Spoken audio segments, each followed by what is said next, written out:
We provide you the platform to turn your dreams into reality. Give wings to your aspirations with KR Mangalam University. जड़ें यहाँ, जहर वहाँ की।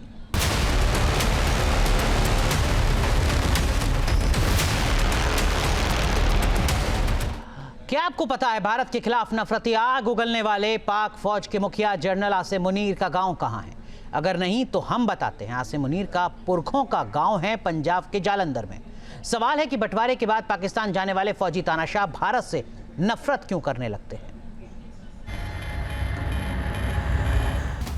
आसिम मुनीर पाकिस्तानी फौज का एक ऐसा जिहादी जनरल जो भले ही पाकिस्तान में जन्मा लेकिन उसकी जड़ें भारत से जुड़ी। वही जिहादी जनरल जिसने पहलगाम अटैक की साजिशें रची, जिसने भारत पर मिसाइलों से हमले किए, जिसके कार्यकाल में पीओके के लॉन्च पैड ज्यादा एक्टिव हुए और जिसने जैश और लश्कर जैसे आतंकी संगठनों को खुली छूट दी।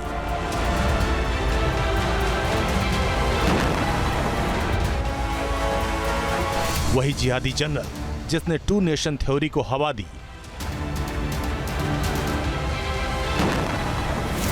हिंदू और मुसलमान को अलग बताया। अगस्त 1947 भारत का बंटवारा हो गया था। दुनिया के नक्शे पर एक नए इस्लामी देश का जन्म हुआ था। उन्हीं दिनों पूरा पंजाब सांप्रदायिक दंगों की आग में झुलस रहा था।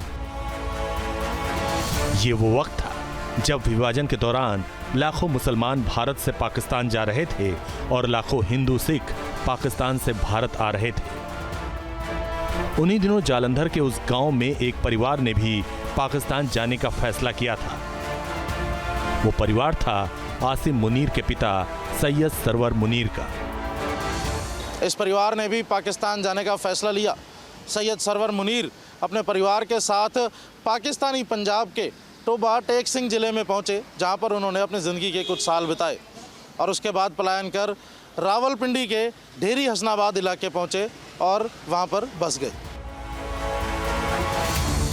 तब जनरल आसिम मुनीर का जन्म नहीं हुआ था, लेकिन उसके परिवार ने पाकिस्तान पहुंचते ही अपने परिवार के साथ नए सिरे से जिंदगी की शुरुआत की। बाद में आसिम मुनीर के पिता सैयद सरवर मुनीर ने रावलपिंडी के लाल कुर्ती में एफजी टेक्निकल हाई स्कूल में टीचर की नौकरी ज्वाइन कर ली और कुछ समय बाद वो उसी स्कूल के प्रिंसिपल बन गए। स्कूल के साथ साथ धार्मिक जिंदगी भी उनकी चलती रही। रावलपिंडी के मशहूर लाल कुर्ती इलाके में एक मस्जिद अल कुरैश में उन्होंने इमाम की भूमिका भी निभाई, जहां पर हर शुक्रवार को नमाजियों को इस्लाम की वे तकरीरें दिया करते थे। कहा जाता है कि सैयद सरवर मुनीर एक कट्टर धार्मिक शख्सियत थे, जिसका असर आसिम मुनीर की परवरिश पर भी दिखता था।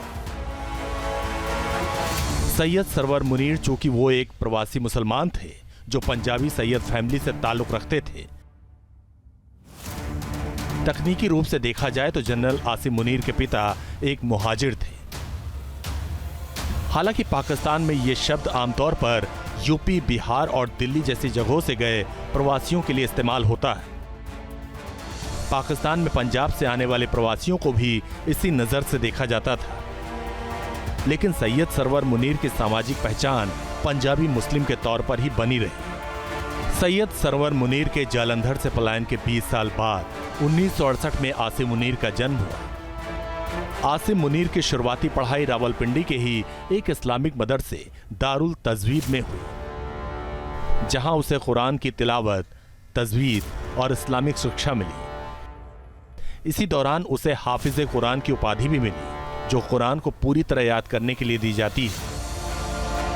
आगे की शिक्षा जापान के फुजी स्कूल, क्वेटा के कमांडेंट स्टाफ कॉलेज, मलेशिया के आर्म्ड फोर्सेस डिफेंस यूनिवर्सिटी और इस्लामाबाद की नेशनल डिफेंस यूनिवर्सिटी से प्राप्त की। इस्लामाबाद की नेशनल डिफेंस यूनिवर्सिटी में उन्होंने पब्लिक स्ट्रैटेजी और सिक्योरिटी मैनेजमेंट में एमफिल की डिग्री हासिल की। जालंधर की गलियों में खेलने वाले एक पिता के संतान आसिम मुनीर पर अपने पिता और मदरसे की पढ़ाई का गहरा असर पड़ा। इसलिए उसके भाषणों में अक्सर कट्टरता दिखती है। 15 अप्रैल को उसने जो प्रवासी पाकिस्तानियों के साथ तकरीर की थी उनमें भी आसिम मुनीर की कट्टरता दिख रही थी। इसलिए उनकी धार्मिक सोच को हमेशा पाकिस्तान के पूर्व सैन्य शासक जियाउल हक की नीतियों से जोड़ा जाता है, जिन्होंने पाकिस्तान में इस्लामीकरण को बढ़ावा दिया था।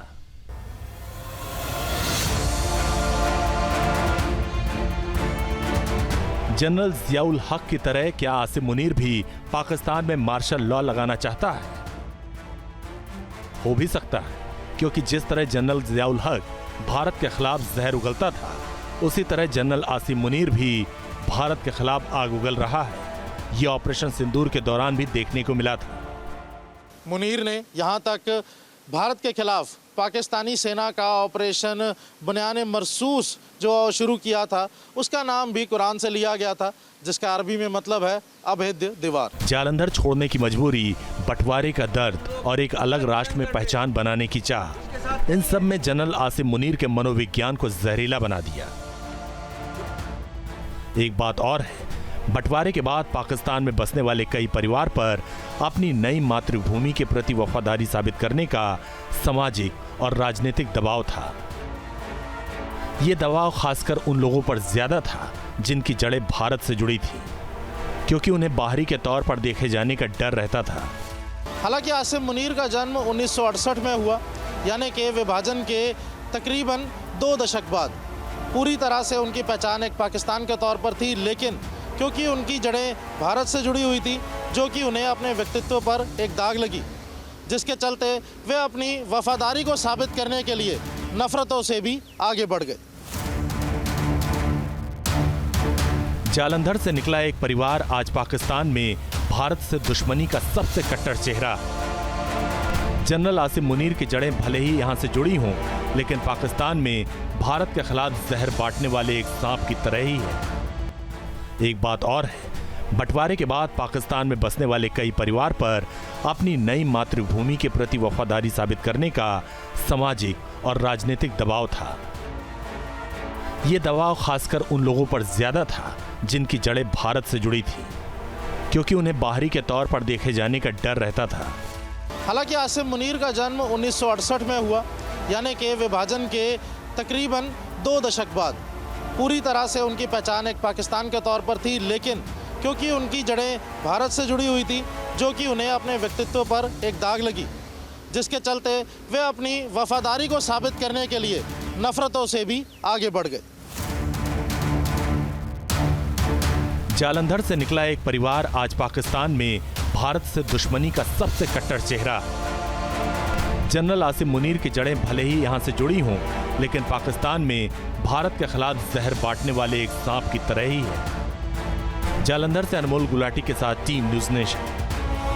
न्यूज नेशन अब व्हाट्सएप पर खबरों की ताजा अपडेट के लिए न्यूज नेशन के इस QR कोड को स्कैन करें।